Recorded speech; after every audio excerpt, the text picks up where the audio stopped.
When you're stepping into your first teaching job, all the advice you receive is about the classroom.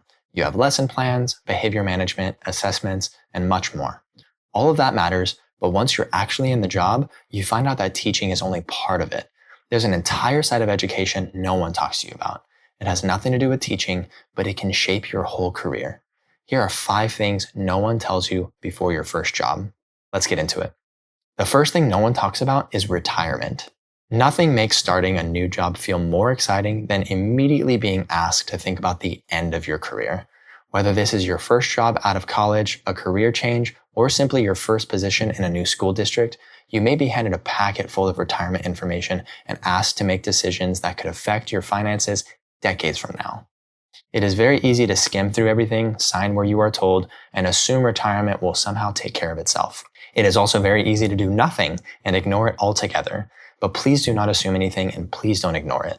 When you begin working for a school district, you will most likely be automatically enrolled in some type of state retirement system or pension plan where part of every paycheck may automatically be contributed to that system. But that does not mean you should assume everything is handled for you. Learn how your retirement system works, find out how much you contribute, how much your district contributes, how many years you need to work before you are vested, and how your eventual retirement benefit is calculated. You should also find out whether your pension is expected to replace your full income or only a portion of it. A pension can be an incredible benefit, but there are other retirement accounts that you can take advantage of as well. Your district may also offer a 403b or a 457b. These accounts allow you to invest additional money from your paycheck every month outside of your pension, but it's important to understand what you are signing up for. The money you invest into this account may be limited to the options provided by the district and may not be the best option for you in the long term. The retirement account that you absolutely should have for yourself is a Roth IRA. This account is not associated with your district, but you can open an account with companies like Fidelity, Vanguard, Charles Schwab, or a brokerage company that can manage the account for you. To contribute to a Roth IRA, you choose how much you want to contribute and you choose if money is automatically transferred from your bank account or if you manually contribute money. A Roth IRA also gives you so many more options to invest in that are beyond the limitations your district may have on your 403b or 457b. One of the most significant benefits of a Roth IRA is that you can withdraw your money at retirement tax-free after the age of 59 and a half. I'm not a financial expert in any way, but I've learned a lot over the past 10 years about financial literacy from channels here on YouTube. Around 2016, 2017, I started watching videos from Dave Ramsey and Graham Stephan. And just over the past couple years, I've also been watching videos from The Money Guy Show. All 3 of these channels may propose different philosophies when it comes to personal finance, but their advice aligns remarkably well when it comes to retirement. Links to all these guys are in the description, so go study up. The earlier you begin saving and investing, the more time your money has to grow. Even a relatively small amount invested consistently can become significant over time. The second thing no one talks to you about is your union contract.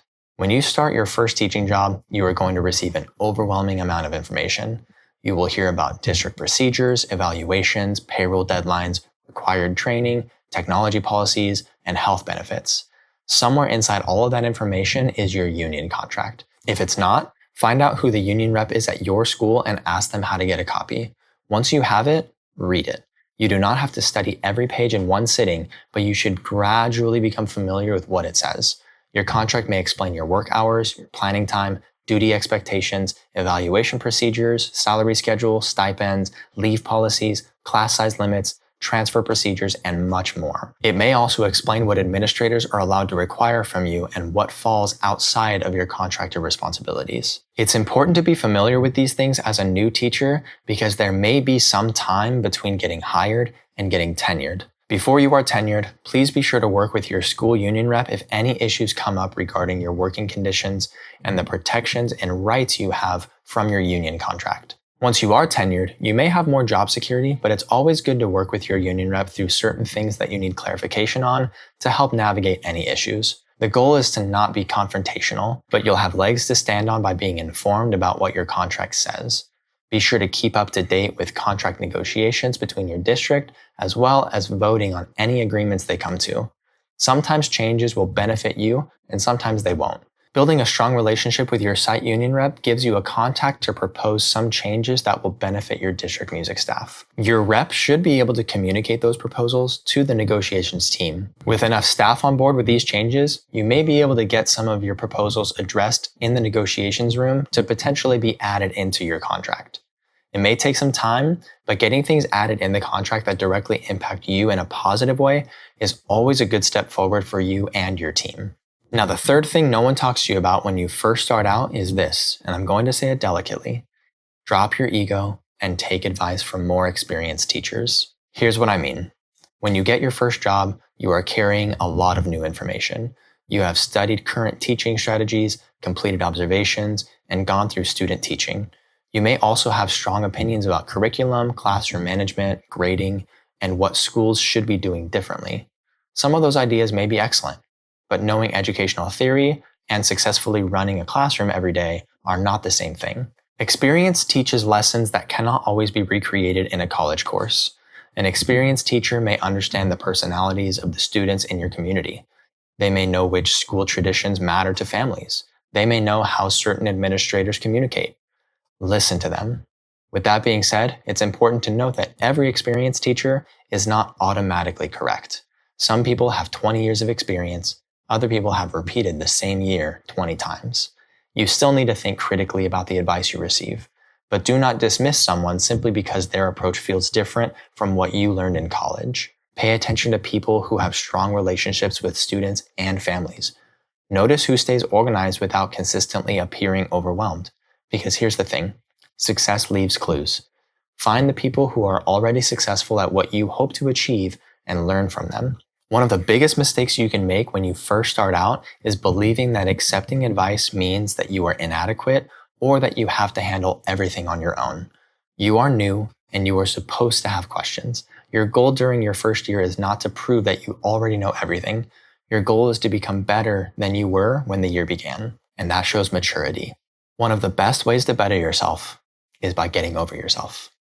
The fourth thing that no one talks to you about is the benefit of documenting parent contact, significant student behavior, and important conversations with administrators. For parent communication, keep a contact log.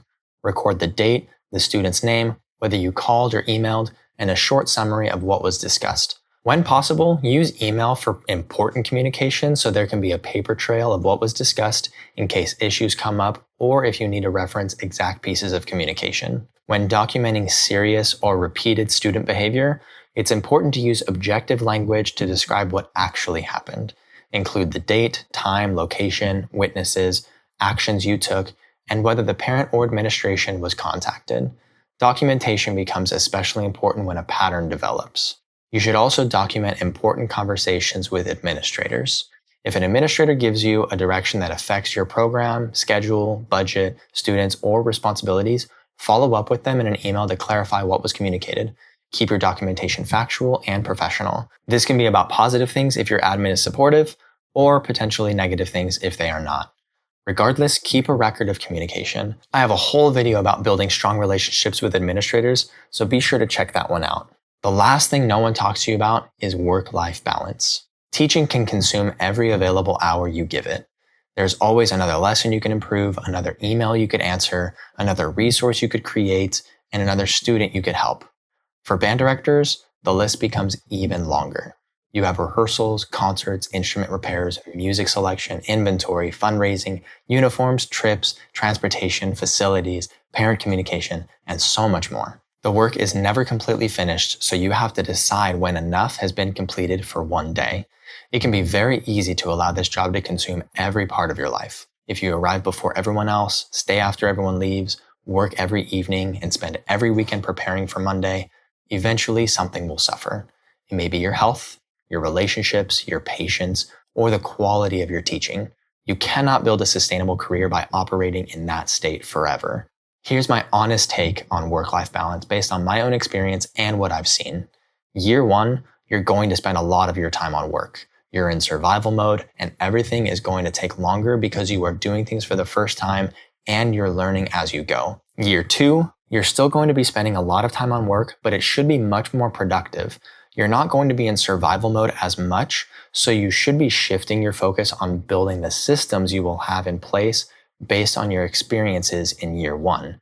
Reflecting on year one will help guide your decisions in year two, even though you may still feel like you're figuring things out.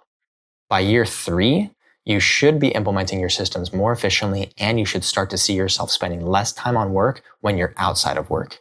Every year after that, you should start to see a very positive shift in work-life balance if you are intentional on implementing your systems and bettering yourself as a director every year.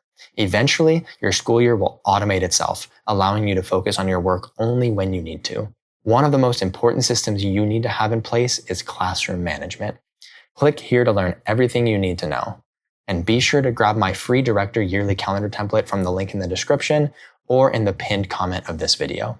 Thanks for watching, and I'll see you all in the next one.